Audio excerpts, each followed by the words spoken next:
Adikku Niken Salindri riyen. Niken dhisik bar kuwi terus Rigel. Oke nggih, leres nggih. Iki digarap cara sing hot.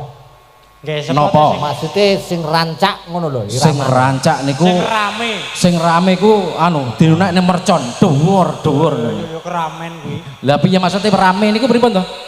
Ayo sing tabuhane. Oh, tabuhane rame. Oh, gampang ijo. Nggih. Ayo apa digarap apa menurutmu? Ayo, Cok. Ayo. Digarap sing rame, Cok. MBG. Ojo MBG meneh. Iya, kudu diganti to. Oh, apik sing rame niku lagune niku lho. Mangku. Ayo sepote. Disepoti sik. Sepot yo, Kanggo.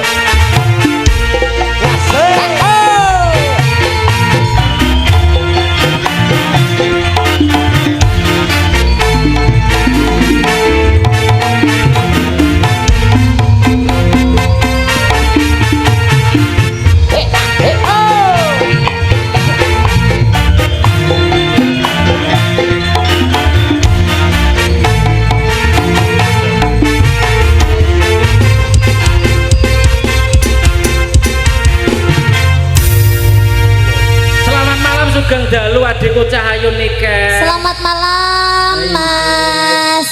Mas apa iki? Broto. Iki lho. Oh, Mas Adi. Mas Adi. Mas apa? Adi. Mas Freddy ya. Mas Freddy ya. Lali ora tau dijak tanggapan. Sik ta. Iya Mas. Padha mergo ki mang aku yo lagi iki tanggapan sing anu. Oh, lagi iki deh. Oh ya maaf ya. Aku bendina ki wayangan jane. Bedino nggih, Pak. Bendina ning wayange wayang londo. Sik wayang londo niku pripun? Wayang londo ki sing bentuke kotak, ya enek joker, enek. Oh, alah ceki to berarti. Lah ya. Mengke kula duduhi apik. Apa? Tetetan. Tetetan. Dadi niku nomor angka gampang. Kuwi larangane negara uga larangane aku. Ora oleh. Pak titip ra apa-apa. Ngawur. Nggih, pripun? Ya Mas. Ngaturke napa? Ngaturke napa, Nduk Cahayu? Nggih ngaturaken sugeng dalu. Assalamualaikum warahmatullahi wabarakatuh. Waalaikumsalam. Matur sembah nuwun kagem para pamirsa ingkang sampun mirsani teng mriki lan ugi mirsani dateng live streaming. Iki acarane apa, Mas? Live streaming niku Acarane tasyakuran apa kuwi jenenge Mang? Santunan Mapak Suro. bulan Muharram. Mapak Suro. Kali Nggih. santunan anak yatim. Karo Santunan anak yatim. Nggih, mugi-mugi kagem desa Dusun warga dusun Sumanding, Semanding, Desa Sumber Mulya, Ketan Macan, Kecamatan goblok. Kecamatan ya. Ketan Macan apa aja? Kecamatan Jogoroto. Jogoroton Jombang. Nggih, Kabupaten Jombang. Wonten daleme Gus Dedi. Nggih, nggih ngaturaken mugi-mugi sedayanipun tansah pinaringan sehat selamat wilujeng. Amin. Tansah pinaringan panjang umur. Amin. Mugi pinaringan berkah barokah. Amin. Amin. Amin. Wis lah, pokoknya dengan sing apik-apik wae. Oh iya. Laras. Laras. Terus bengi iki ngaturne apa, Nduk Cahayu? Bawa aja. Bowo. Ya, Ya, bowone apa? tentang gula. Wah, Dandang masuk. Bawa dandang gula. Dandang gula. Dandang ki apik lho, dandang Iki niken klangenane sing klasik. Klasik Nggih, kan laras, iki. Pun. Wah, apik. Sambung wanci dalu. Wah, iki cocok. Aku blangkonan ngacak ngene, iya pake lah mending ngono. Antara yo persis sok. Lah memang sak kerandah apa mau penting lho ya. Ngene iki pomo melu ngono men. Luar biasa aja, memang keluarga seniman tradisi ngono. Betul. Mulai teko romone ya Romone. putra-putrane ya enek sing dalang, Laras. enek sing seniman tradisi. Betul. Jadi wis luar biasa ngaten. Tukang Nggih. sone ndi kita? Ya. Gendere ra dibanterne mawon.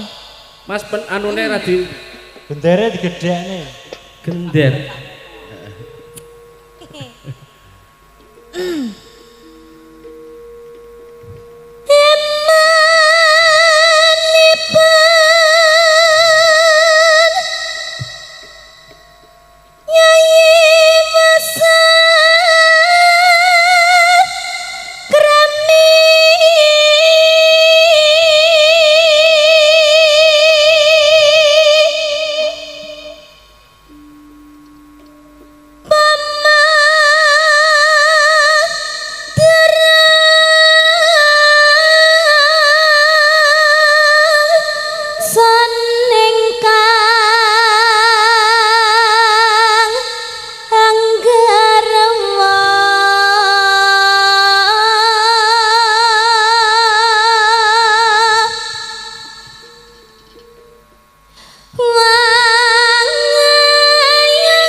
mau bicara-bicara apapun gitu sepatah dua patah gitu kamu diam aja, kamu di situ tanggap loh.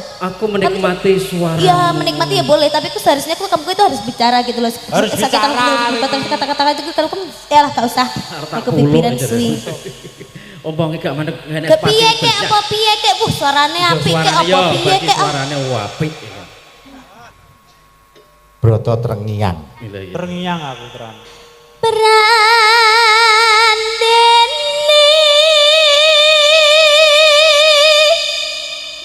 maksa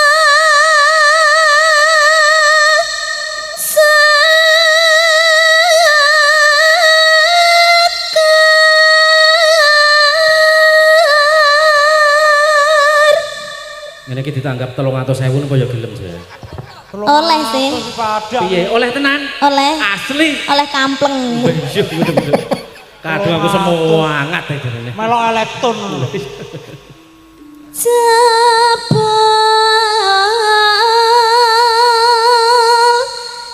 Nimas uga nanggepi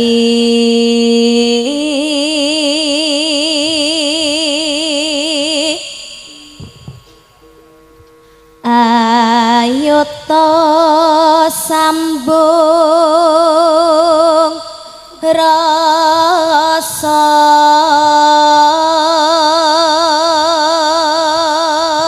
Ayo to sambung rasa. nanging wanci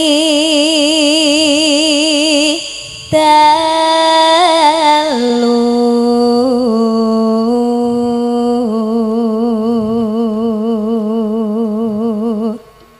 Niki disambi ngombe kopi karo rokokan kretek Gayang. enak. Apik suarane. Iya.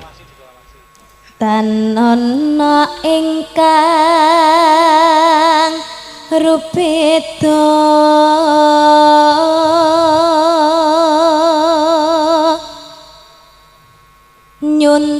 nyuntak tresno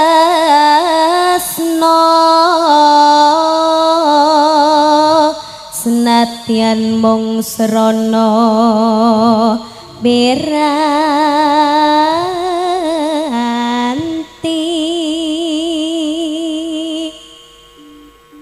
gambarmu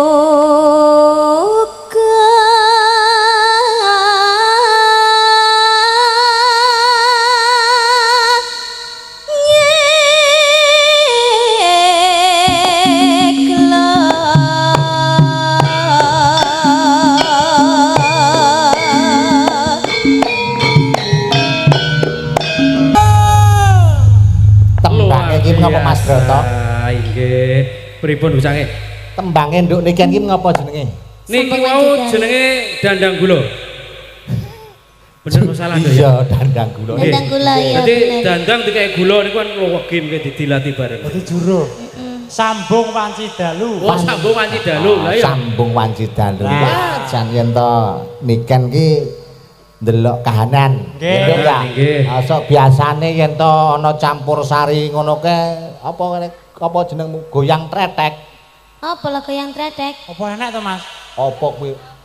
Goyang tretek napa? Apa jenenge ke apa? Goyang pargoy. Wong yo dadi ki aku kurang anu nono. Tretek lak tayub ngono kuwi. Nek ya apik lho. Nggih. Nggih. Apa kuwi lagumu sing kekinian ditretekne kuwi lho, Nok? Apa mas? Hah? Lagu sing pundi? MBG niku. MBG neh. Niku ya kekinian lho, bocange. Lah kuwi ya enek neh lagune anakku wedok ngono. Napa? MBG kan ngono. Ah, nggih. Terus pone Terus piye, Bang? Kemana-mana. Mas Bahlil ganteng. Heeh. Ora Mas Bahlil kok. Lah terus. Apa? Oke. Mas Bagong ganteng. Lah mending ngono. Bagong ki sapa? Eh? Mas Bagong ki sing ndi? Bagong sing mang Mosok ganteng. ganteng. Yo lanang. Eh? Lanang po. Yo separuh lanang separuh. Kuat akeh saiki jadi-jadian. Lho Ya, luar biasa. Semangat ya, Nduk. Ya, thank you mas. Sampai diranti warga masyarakat Semanding, Semanding sumber mulya. Alhamdulillah. Bang. dan penuh dengan bintang malam hari ini. Wah, Inggih luar biasa niki perang Matur bintang. nuwun dumateng Gus Dedi. Gus Dedi. Gus Dedi. Dene KNP mengke nyuwun donga kalih Gus Dedi muga-muga tambah muncer neh. Amin. Jenengan Amin. terkenal ning Indonesia, luar negeri, wis ndok luar dunia barang terkenal sampean. Wah, wis Amin. pokoke iki los terkenale. Lah terkenale los nggih. Pak Ijo Amin. yo pengen terkenal, Nduk. Iya. Niki kan. Hah? Pak Ijo kuwi lho lore sampean yo pengen terkenal. Nggih niku sampun tercemar, Dik. Tercemar. Jarimu pengen tercemar apa terkenal? Terkenal ya ben kaya cacah. Oh iya. Kaya nduk niki niki. Nggih. Iya. Wis iki pengen ngatur napa Aturin maneh? apa malih? Apa maneh? Nggih, lah iya toh. Ya, Masa manut siji aja. tok? Pokok aja mbek. Enggak, tadi aku sudah 2. Masa sih? Dua Baru- bawa sak langgame mau loro to. Oh, dihitung loro ya. Kuwi tunggale wong Ora toh? mangan sak ngendoke, Nduk. Oh, kuwi ora dihitung ya Mas ya. Ayo, Sak paket. masa ngendoke kon ngitung. Ya, ya, ya, iya, ya. weh. Apa ya lagunya apa Mas? Sing meriah banget pokoknya. Sing enek goyang-goyange, enek ngebor-ngebore, enek bledos-bledose pokoknya. Apa? Ngopo bedas becon. Apa ayo kira-kira sampean apa? Napa request-e bucange napa ayo? Lha apik kicau mah. Lah kuwi lho kicomania lho wah apik malah. Wong ngarepe masjid. Ya, liyane sing luwih rawancane. Ben ya. karo Ijel Mas ganti musik. nadane. Heeh. Heeh. Apik iki musiknya rame iki. Ora rame lho campur sari apa jenenge? Campur sari. Bagong musik. Ya. Iya kah? Iya. Bagong musik. Bagong musik kenapa diberi Iki nama Bagong? diwenehi apa sing rada dangdut-dangdut sithik apa? Oke. Nah, Sumanding, koplo. Sumanding. Sumanding. Wah, apik suara. Bersama campur sari New BNW. Iki Gus BMW, Dedi, apa Gus iki Dedi BMW? katuran munggah. Wirawiri. Ngoten nggih. Gus Dedi Gus katuran Dedi munggah. katuran munggah. Siap. Wah, cocok. Saiki to Mas. Gak apa-apa ya. Ya sesuk-esuk bar subuh. Gus Dedi ben munggah. Iya, Nggih Pripun? ketemu ngoten no. boleh.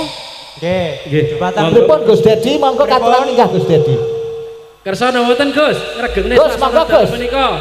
Nah, monggo Gus Dedi. Nggih. Sepote anu Sepote Gus Dedi. Gedege Gus Dedi kendeng apa ganteng? Ganteng. Wah, iya ya maaf toh. Ah. Ya kok iso keplesen bener.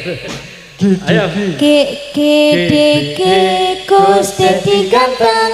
Buah apa yang paling manis? Gus Wedi. Gudi. Ya. Gus Dedi ya Gudi. Lah Gus Dedi iki kadang ya gede. Mau tuwek ketulinan.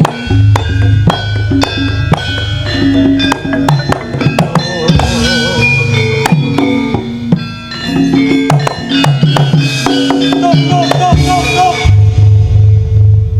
Sugeng dalu Gus. Genduk. Nggih. Wah, luar biasa. Oh menika Gus Dedi. Nggih. Sugeng dalu Gus matur mbah nuwun. Nggih. Badhe ngaturaken punapa dalu punika. Gus Dedi matur suwun. Nggih Gus. Rawuhe panjenengan ugi sedaya Mbak Prigel, ugi kanca-kanca sedaya. Nggih. Ugi sedaya ingkang rawuh wonten mriku. Salam hormat saking kula Dedi Rahmat Hidayat nggih. Siap. Hanya rasa sangat bahagia kula niki hari ini bisa Mbak Niken bisa hadir wonten acaranipun santunan anak yatim. Nggih. Ugi memperingati 1 Muharram. Ugi sangat matur suwun dumateng mbak-mbak, nggih Mbak Prigel sedaya, Ibu Sinden, Adik Sinden, Bapak Dalang, Nggih, matur mbah nuwun. matur suwun ugi warga sedaya Sumbermulya lan sedaya warga Kabupaten Jombang, nggih. Niki mboten kula niki sponsor, nggih. Sinten mawon menawi ada keluhan napa mawon lak sampun mireng sih bahwa pengobatan wonten Gus Dedi untuk kemaslahatan umat. Tidak ada pembayaran nggih. Gratis Tapi- Gus, nggih. Tapi enek antrine suwi nggih. Dadi sing sabar nggih pasti diobati. Dadi yang artinya lah ngobati napa mawon Gus? Keahliane napa mawon Gus? Nggih. Terutama kagem panjenengan sing ada sakit meripat, sing gadah kuping tuli, nggih. Sing gadah dulur tunarungu, nggih. Sing gadah penyakit migrain lan sing gadah penyakit non medis. Nggih, syarate niki panjenengan kedah sabar nggih. Kedah sabaran niki antriane sampai 2028. Oh iya kok dangu sangat Gus. Nggih, niku pun sehari niku sampun 150 orang. Oh, siap, Jadi mboten saged ditambah malih. Tapi monggo ditambah malih kula sing semaput. Ngoten nggih. Monggo Mbak Niken. Gus Dedi badhe ngersakne tembang. Nggih, Apa tembang sih? Itu aku ki arepe aku lah asal konsultasi. tangklet, Gus. Niku ngoten niku lek umpami jenengan nambani niku pripun kados dipijet ngoten napa di Mboten Napa? nggih, ada titik saraf yang disentuh. Oh, lek umpami pijat, nggih, lek bukan umpami pijat. mata niku mengke sarape teng pundi? Ya ning matane Kan saraf mata ada yang katarak, Oke. ada yang glukoma, Glukoma. ada yang min, ada yang silinder, Oh, ngoten. ada yang akibat daripada diabetes mellitus, Oh, ada ngoten. yang akibat daripada vertigo. Ngapunten Gus, nek umpami tuli ngoten niku jenengan saged nambah. Nggih Niku terus saged. mengke bibar saking jenengan kan saged ngrungokne iki. Lho nggih saged ngeten. Langsung Niki niku, instan. langsung dadi ngeten. Niki ana Bos. Niki kula etok-etok budak jenengan tambani ngenten to. Kowe iki ra Sanes, tok. sanes Niku Gus. jenenge ngentahi. Niki sanes budak. Niki sak menika sampun gendeng. Nggih. Wah wis budak Saged gendeng. sedaya. Dadi ten video-video kula niki mboten wonten sing istilahe niku penipuan nggih. Oh, nggih. Mulane sedaya niku bisa dipertanggungjawabkan. Jadi suatu misal ada yang sakit ke tempat saya, suatu misal telinga, tidak ada alasan lek no omang kok kumat iki engko percuma lan. Di sini walaupun berobat 10 kali pun, 20 kali pun, bahkan ada yang rawat inap sampai 7 tahun. Niki kulo ingoni, kulo sekolahno, kulo kei pekerjaan Nggih, gratis tis. luar biasa. Penak manggon. Loh. Tepuk tangan kagem Gus Dedi.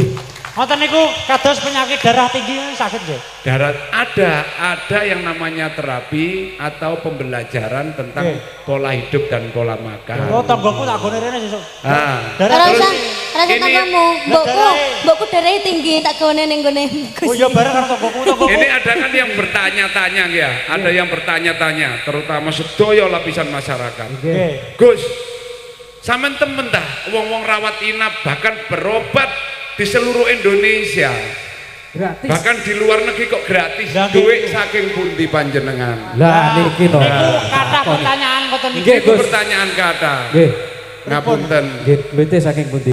Kulo niki sebelum turun sebagai pengobat, nasihat kakek kulo kan nerusaken mbah kulo. Nggih. Awakmu sak durunge nulung uwong, toton ekonomimu dhisik. Awakmu kudu sugih dhisik.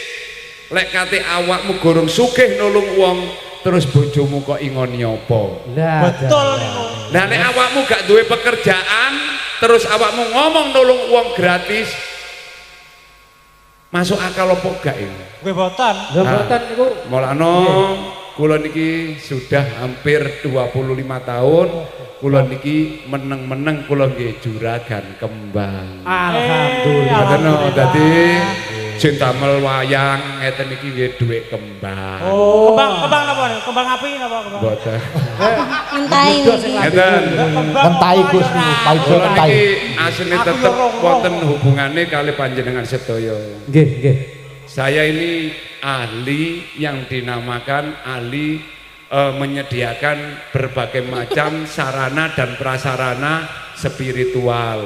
Oh, nggih. Jok bakal, kate wong duwe gawe, ngoten niku kembang setaman, kembang wangi, bermacam dupa, bermacam kemenyan dan berbagai macam minyak-minyak. Oh, enten nggih. Ngoten. Berarti Dadi kados sajen napa nggih menyediakan. nggih sedaya. Dadi untuk budaya untuk keagamaan, Nggih, nggih, untuk perlengkapan kematian Nggih. ataupun perlengkapan orang yang baru melahirkan atau acara-acara wayang ngeten iki sedaya kula pisale butuh niki langsung telepon dan alhamdulillah sudah menyebar di seluruh Jawa Timur. Sampai kebutuhan orang setelah melahirkan ki wonten. Nggih, jadi saya mempunyai 67 cabang toko. Berarti luar biasa. Gratis. Boten, oh sampean Gratis. lek tukune nggih kedan nggih Gus, termasuk nggih, kebutuhan orang setelah melahirkan ku napa termasuk pembalut nggih? napa nih? Napa termasuk pembalut napa niku? Pembalut. Nggih. Iya to iki. Awak melahirkan bar melahirkan kudu Pertanyaan dibebel. Oh nggih sedia. Oh lho iki lho Jo. Dadi Aneh barang. nggih wonten sedaya wonten. Nggih. Dan mulane kula niki walaupun sebagai seorang peruqyah nggih, tapi saya tidak melupakan yang namanya tatanan budaya adat kita. Luar biasa. Tepuk tangan Kagem Nggih. Dodi. Tetap kita tidak boleh meninggalkan budaya-budaya kita dan kearifan budaya kita, termasuk kita harus melestarikan dan menjaga yang namanya budaya seperti ini. Betul. Wayang, Mbak Ibu Sinden, Mbak Sinden, adik Sinden, dan kita wajib untuk mendukung dan kita doakan bersama agar budaya Indonesia, terutama budaya kita sebagai budaya Jawa, nggih, kita berdoa bersama agar semakin jaya dan kembali bangkit di bumi Nusantara. Amin. Al-Fatihah. A'udzubillahi minasyaitonirrajim. Bismillahirrahmanirrahim. Alhamdulillahirabbil alamin arrahmanirrahim maliki yaumiddin iyyaka na'budu wa iyyaka nasta'in ihdinas siratal mustaqim. Amin. Loh, berarti sedaya mau weneng kabeh ngeten iki setuju. Setuju. Gus kali niku kula nderek tanglet. Jenengan kan konsultasi supranatural kan melayani. Niki ampre bojo telu iso urip rukun sak omah pripun Gus? Lah niku kula mawon Iki lho, nggih ya perlu. bingung ya. Kula dhewe mboten wantun. Lah iki. Napa malih nggih nuwun sewu. Nuwun sewu kula niki warga sedaya Semeru kula. Nggih. Kene apa sih Gus? Lah duka. Nggih sampean iki sugih. Kene apa Gus duwike sampean akeh.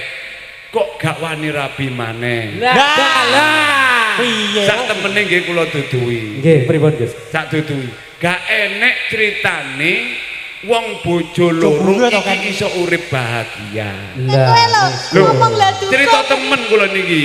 Lho, Gus nggih. Lho, wis tak kepingin terus sing jarene no TV-TV bojo loro rukun sampean semerep. Bujuk wis ta lah. Loh, kok sakit? Aku rodok tahu wisan.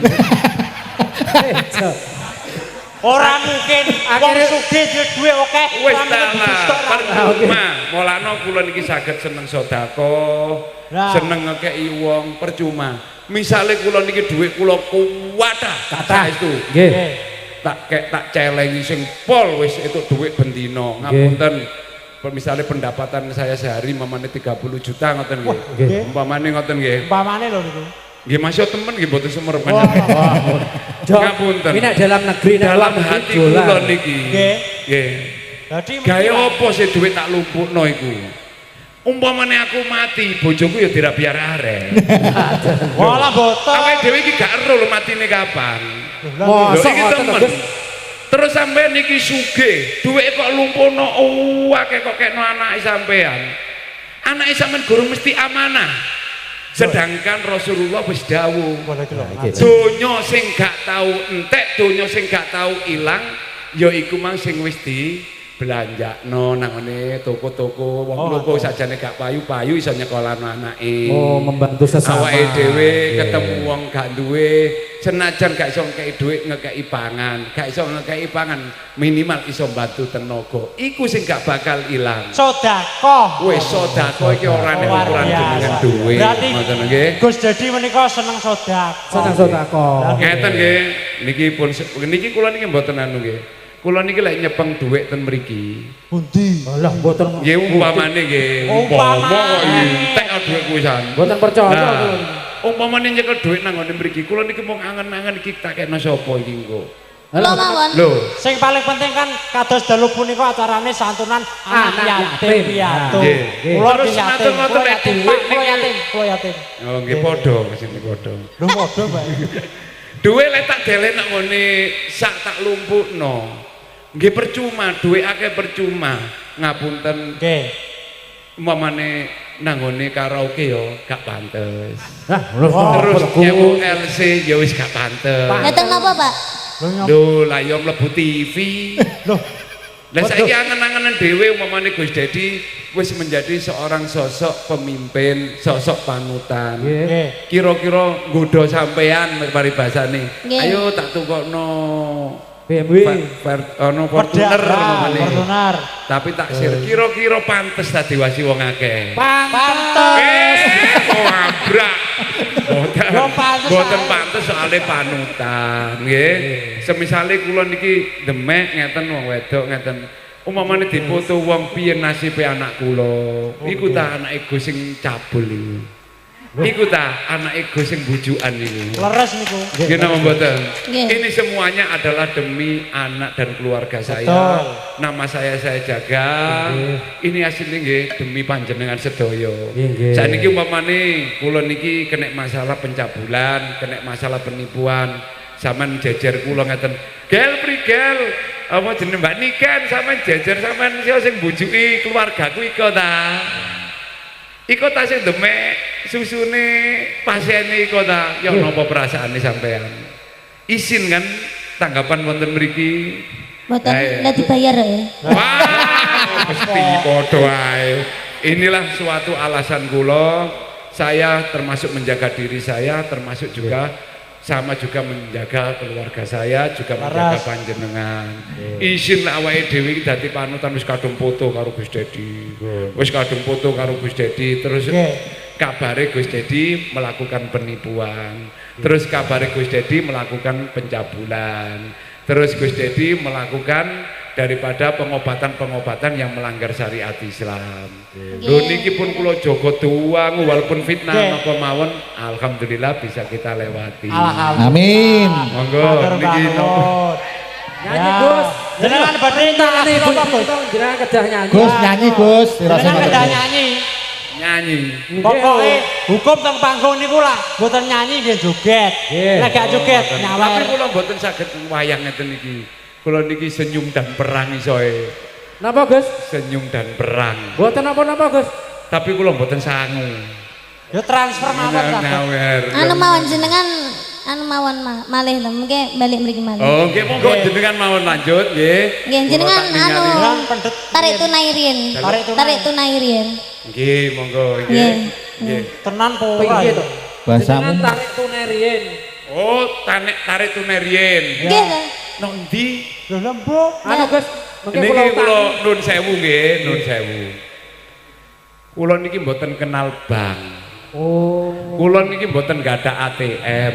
Oh. Demi Allah kula niki misale dhuwitku akeh kula niki mboten tau demek. Kula niki mboten tau sekolah. Dicekeli dhuwit percuma gak iso ngitung. Oh nggih titip niku kula Nggih. mawon kalian niku. Pun paham. Niki sampeyan tanggetaken keluarga kula. Kula Nggih. matur nuwun Pak. Jadi Ah niki lho. Kang ngitung niki lho. Wah ngene iki lho sak. Ya ada. Lah kok diwane rono? Oh dibagi lho Gus. Dibagi niki. Ora ro dhuwit ro biru-biru Niki disai. dibagi nggih. Wis sekelen kono nak, sekelen. Mbak Nik kan iki bingung. Masih Gus Dedi iki piye sih kok gak ngerti dhuwit iki temenan ta gak sih? Monggo sampeyan tangget tiyang lingkungan kula sedaya. Usaha kula kathah, tapi kula mboten saged hitung-hitung. Tapi Mboten saged, kula mboten tahu sekolah. Nggih Pak nggih. delikne arta teng pundi biasane? Kula niki kula ada glangsing. Kaya awakmu dadahi glangsing jo. Enten sing ngatur piyambak, enten sing ngatur piyambak, nggih nika sing ngatur nganyer-nganyer nika kabeh nika. Oh menika. Nggih, sedaya. Siap. Kula mboten ngertos dhuwit. Kula niki mamane kebiasaan sampai saat niki nggih saged ditang. Misale mangan tek 50.000 dhuwit 100 ya tak kon ngepek susuke. Gak ero aku piye. Nggih, luar biasa. Kesuwen ngenteni susuke niku. Nggih nggih nggih. Ngoten no, nggih. Matur sembah nuwun nggih Gus. Matur sembah Mugi-mugi Kula sampe jenengan nyanyi nggih kula. Nggih. Kula tak tenisor Nggih nggih. Mugi-mugi sehat selalu. Amin. Nggih, matur mbah nuwun Gus Dedi. Nggih, nggih. Masih bersama Gus Dedi. Nggih nggih. Nggih.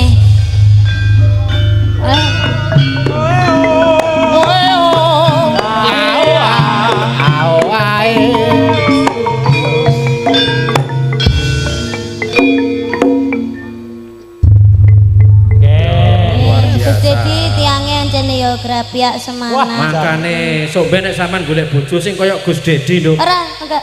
Lah nyapa? Gak nyekel itu, gak nyekel duit, gak roh hitungan apa enak to nek bojo iso ben. Enggak.